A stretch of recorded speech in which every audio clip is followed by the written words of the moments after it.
Hi guys, welcome back to Scott Family Homestead. This is going to be a quick one today. We're going to talk about pressure canning chicken stock. First, let's talk about making the chicken stock. You can do this on your stove, or you can do it in a crock pot or a roaster, depending on what size of batch you are working through. I like to use my crock pot because I can put it in here, set it, and leave it for 24 to 48 hours. You can do it on the stove or in a pressure cooker. But it can get a little bit cloudy if some of those impurities start to come out of the bones, especially if the temperature is too high or you're boiling it too vigorously.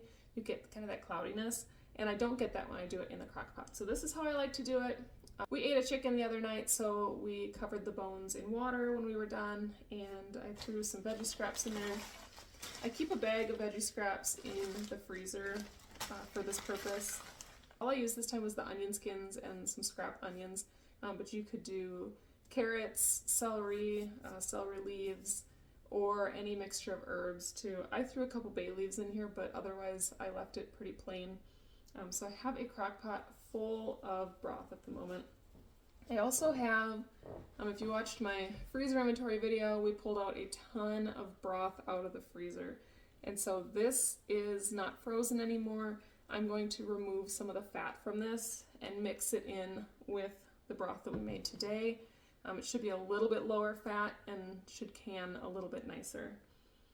The issue with fat is if you have any siphoning or any residue on your jar, you can end up having a bad seal. So we're going to address that in a minute, but some people prefer not to remove the fat, but the recommendation in the ball canning book that I like to use is to cool it down and remove the fat. So we're doing that with most of the broth that we're canning up today. Next, I'm going to get my canner going. We're using a pressure canner, which means you only need a couple of inches of water in there. I'm going to put cold water in there and get some room temperature jars added to that. I'm going to put it on the stove and get that warming so that our jars are really nice and warm. I'm going to strain off all of this broth and add it to a big pot with all the other broth that I have.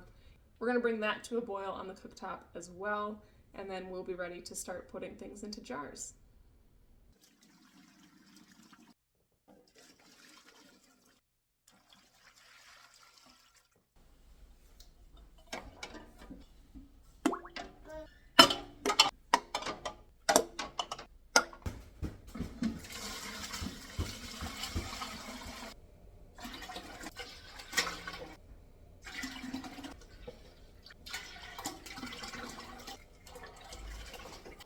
Now I get all my deli containers back.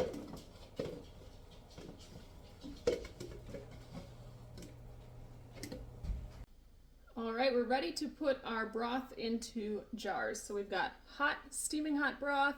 We've got hot jars that have been in the canner. We're going to leave a 1-inch headspace. We're going to fill each of these jars. You shouldn't have any problems with bubbles. Broth is a really nice, easy thing if you are a beginner pressure canner.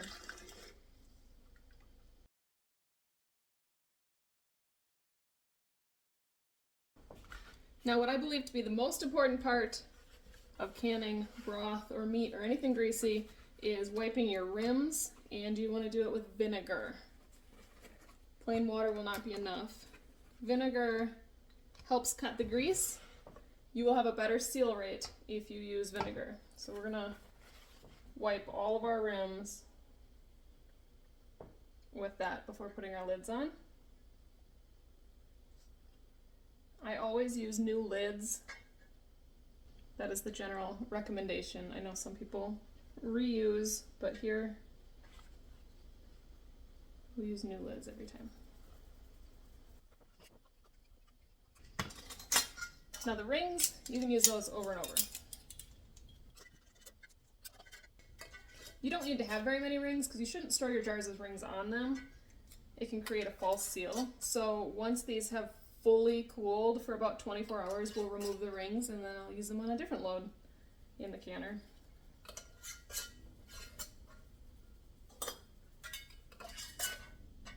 All right, we've got all those on finger tight. We'll load them up into the canner.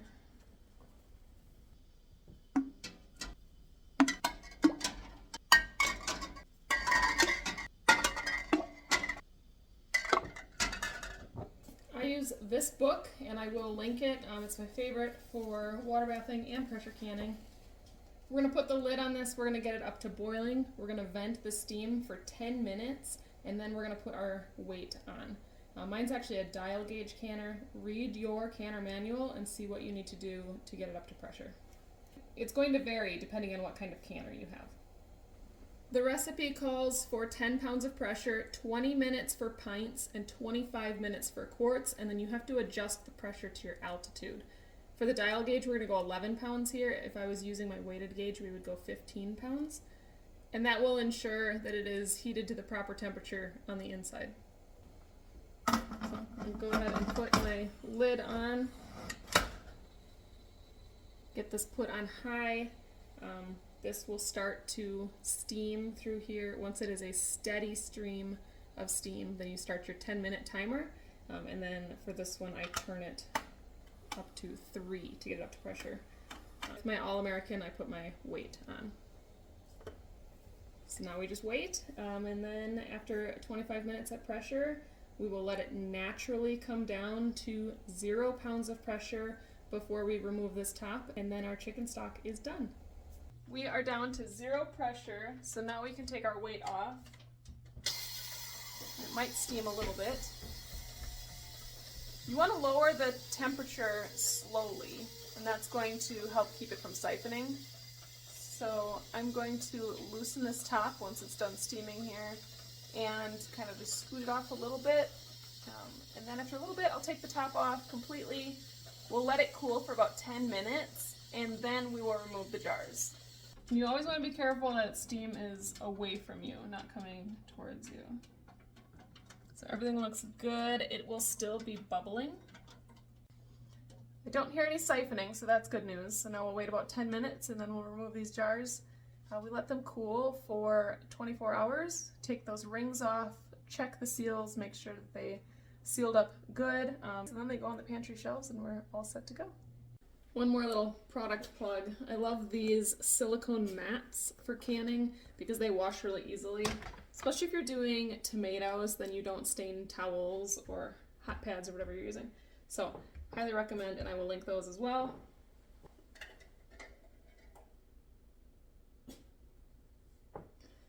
You'll see I have some of this white mineral residue on here.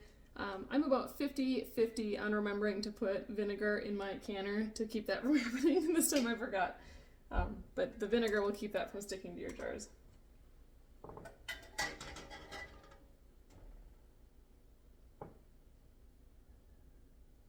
We'll go ahead and pull all of these out.